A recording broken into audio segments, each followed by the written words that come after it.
As we get closer to the end of your exams, it's really important that we learn how to apply our knowledge to exam questions. So here's what we're going to do today. We're going to look at a question about the halogens. Write the state symbol for chlorine at room temperature. This is our first question. Now, we know from our lessons about the halogens that fluorine, chlorine, bromine and iodine are the elements of group 7. We also know that they exist as diatomics. In other words, they are F2, Cl2, Br2 and I2. Now, we also know a little bit about their appearance. Fluorine is a yellow, pale-coloured gas. Chlorine is a pale green gas. Bromine is an orangey-brown liquid. And iodine is a purple-black solid. So this is what we know. Here's how to apply it. We need to write down the state symbol for Cl2 chlorine. So Cl2 is a gas. So all we need to do is write down the little letter G, which is the state symbol for a gas. Let's look at question 4.2 now. Figure 4 represents one molecule of fluorine and it asks us to complete the dot and cross diagram on figure 4. It should only show the electrons in the outer shell. So we know, we can look in the periodic table to double check, but we know that fluorine is over here in group number 7. If it's in group 7, that means it's got 7 electrons in the outer shell. So let's just, on one of these atoms, let's fill in those 7 electrons. I'm going to put another one there. I'm going to put 2 here, and I'm going to put 2 at the bottom. And then I'm just going to put 1 in this shared area here, okay? Next, I'm going to do the second fluorine atom again. I'm going to put these in as dots because the examiners have already started writing them as dots, so I'm going to do the same. 2 down there, and then the last one needs to go into this shared area as well. Now, what this is showing us is that this pair of electrons here is shared between these 2 fluorine atoms, so that is showing us our covalent bond. Okay, let's look at the next question. A fluorine atom can be represented as a capital letter F with a superscript 19 and a subscript of 9. Now, it's important that we remember what these numbers mean. This little 19 at the top is the mass number.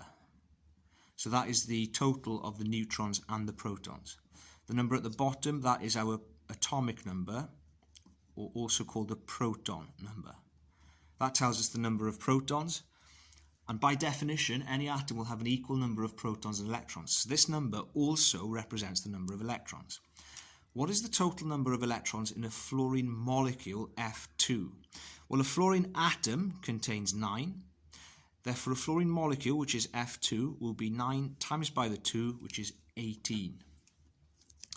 Okay, next, aluminium reacts with bromine to produce aluminium bromide. Complete the balanced chemical equation for this reaction. Now, there's lots of work that we need to do here. First of all, let's look at the product. The product is aluminium bromide. We need to know the formula for that. So, here's what we do. We look for aluminium.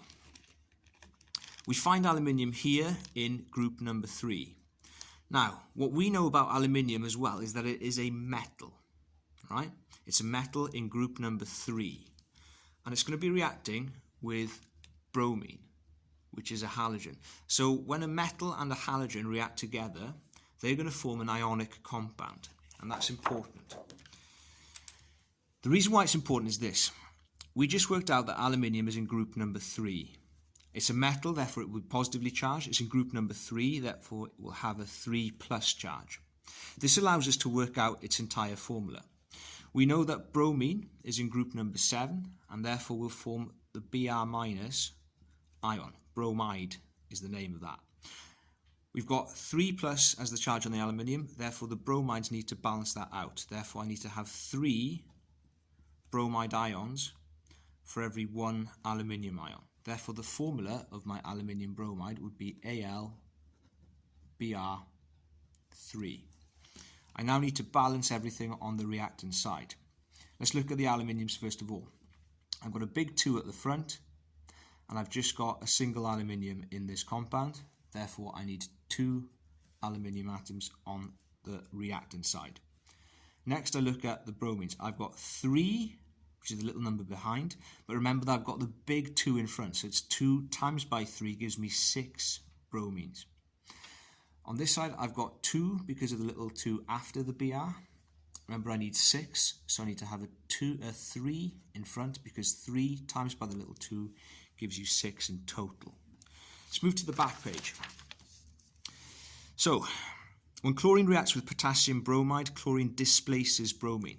A displacement reaction can only occur here because chlorine is more reactive than the bromine, therefore it takes its place. And this question is asking us to explain why chlorine is more reactive than bromine. In this case, it helps if we draw it out. There's chlorine and there's bromine. We can see both are in group 7, therefore they've got 7 electrons in the outer shell. They both want to react in the same way. They both want to gain an incoming electron. So, we need to explain why it is easier for chlorine to gain an incoming electron than it is for bromine to do so.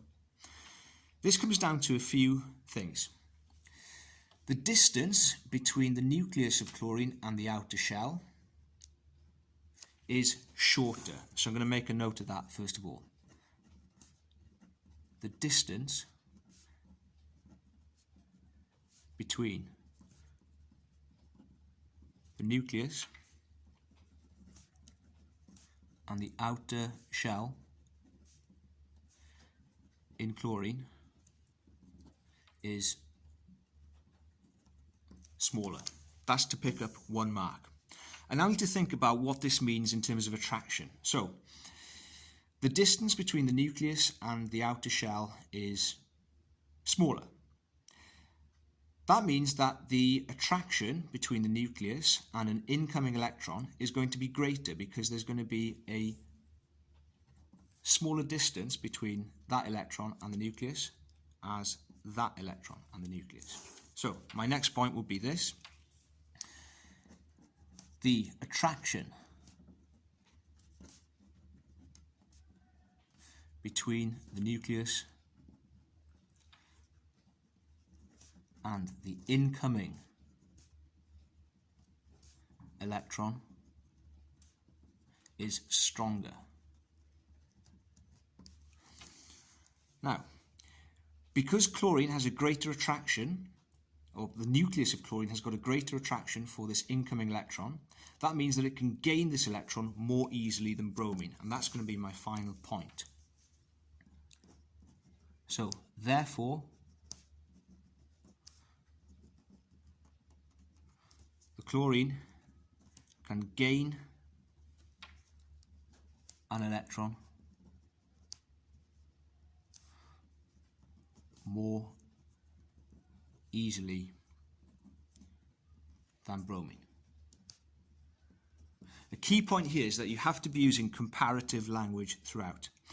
So, I'm always referring to chlorine, and I'm always saying, for example, that the distance between the nucleus and the outer shell in chlorine is smaller, right? So I'm not just saying that it's small, but it's smaller than bromine.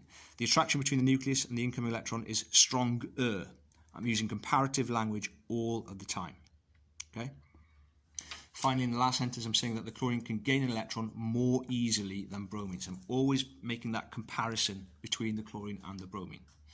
So that's how to apply our knowledge about the halogens to exam questions.